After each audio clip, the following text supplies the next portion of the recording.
परमेश्वर क्या कहता है, जो मैं तुझे देता हूं उसे खा और उसे अपनी आंतड़ियों में पचा।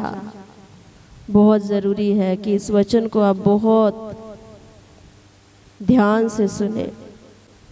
क्या लिखा? उसको मेरे सामने उसने खोल कर फैलाया और वो दोनों ओर लिखी हुई थी। तब उसने मुझसे कहा, अध्याय 3, हे मनुष्य के संतान, जो तुझे मिला है उसे खा ले, अर्थात इस पुस्तक को खा। हालेलुया। पुस्तक को कोई कैसे खा सकता है ना? खा सकता है?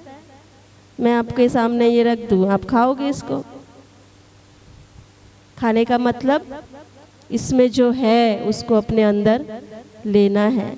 इसके अंदर जो प्रॉमिसेस है ना, इसके अंदर जो परमेश्वर के वायदे हैं उसको अपने अंदर लेना है। इसके अंदर जो छुटकारे के, चंगाई के, परमेश्वर के फेवर के, हित की जो बातें हैं जो तुम्हारे लिए है उसको अपने अंदर लेना है, मतलब इसको खाना है।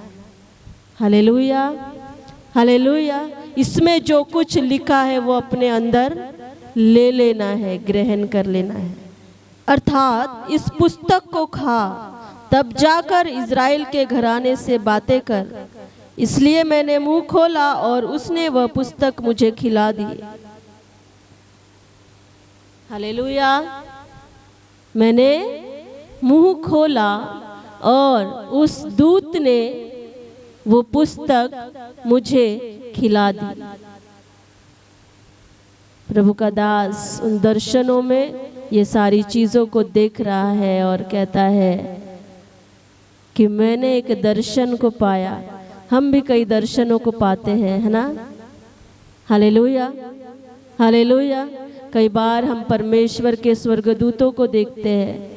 कई बार हम बहुत सारी बातें आत्मिक रीति में, जब हम उस आत्मिक माहौल में होते हैं, हम दर्शनों को देखते हैं। प्रभु क्या कहता है, जो मैं तुझसे कहता हूँ उसे ध्यान से सुन, और जो मैं तुझे देता हूँ उसे खा, और सिर्फ खा ही नहीं, उसको पचा। Hallelujah, hallelujah. लिखा है, हे मनुष्य के संतान, इस पुस्तक को जो मैं तुझे देता हूँ उसे पचा ले, अपनी आंतड़ियाँ इससे भर ले। हालेलुया। किससे अपनी आंतड़ियों को भरना है? किससे? किससे? हालेलुया। क्या हमारी आंतड़ियों में वचन भरे हुए हैं? हम बोलेंगे हमको पढ़ना ही नहीं आता, है ना, लेकिन सुनना आता है। हालेलुया। हम सुन सकते हैं। आमेन। बच्चे को खाना नहीं आता फिर भी उसको खिलाया जाता है ना, ताकि उसके पेट में कैसे तो भी चला ही जाए। अगर हम पढ़ नहीं सकते तो सुन सकते हैं, और सुनने के द्वारा उसको अपने अंदर ले सकते हैं। Hallelujah, hallelujah. प्रभु नहीं चाहता है कि उसके लोग जब उसके वचन को सुने, उसके वचन को पढ़े, तो वो सिर्फ पढ़े और सिर्फ सुने। प्रभु चाहता है कि उस वचन को वो लोग अपने अंदर ले, अपने आंतड़ियों में, अपने अंदर, अपने हृदय में उन वचनों को ग्रहण करे। प्रभु क्या कहता है, इसको अपनी आंतड़ियों में पचा। हालेलुया। कितने तो ऐसे हैं, पता नहीं खाते कहाँ जाता है, भूल जाते हैं। Hallelujah, hallelujah. कल का वचन शायद जो मैंने अभी याद करवाया वो अभी याद आया होगा, कुछ को याद होगा, लेकिन कुछ तो शायद भूल गए थे, है ना। प्रभु क्या कहता है, इस वचन को खाना है और इसको अपने अंदर लेना है। सिर्फ पढ़ना नहीं है, सिर्फ सुनना नहीं है, लेकिन इससे अपने आप को भरना है। आमेन। वचन में लिखा, पुरानी मशकें नए दाखरस से नहीं भरी जाती। नए के लिए नया मशक बनना जरूरी है। नए अभिषेक के लिए आपकी सोचों का नया होना जरूरी है।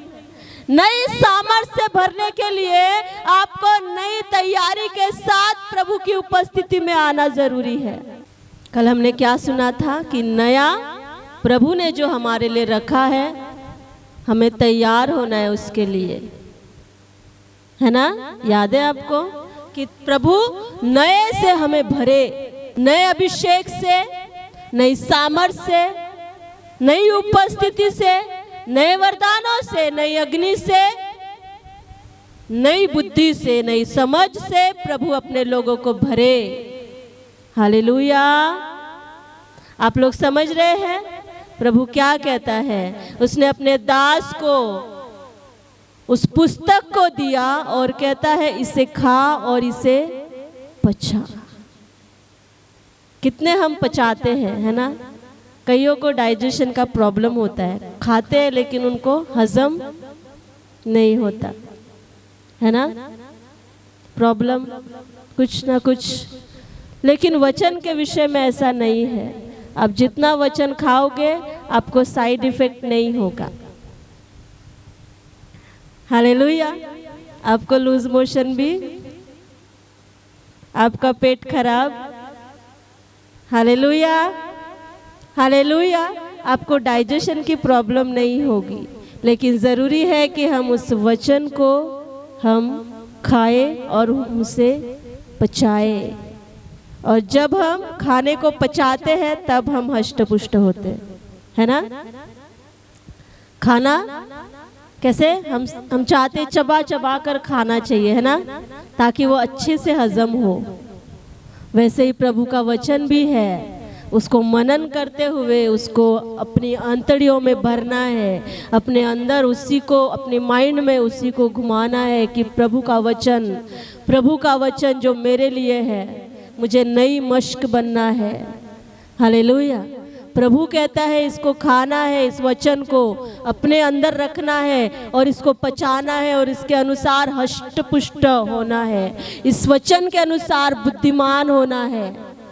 Hallelujah hallelujah. प्रभु का वचन आज आपके लिए है।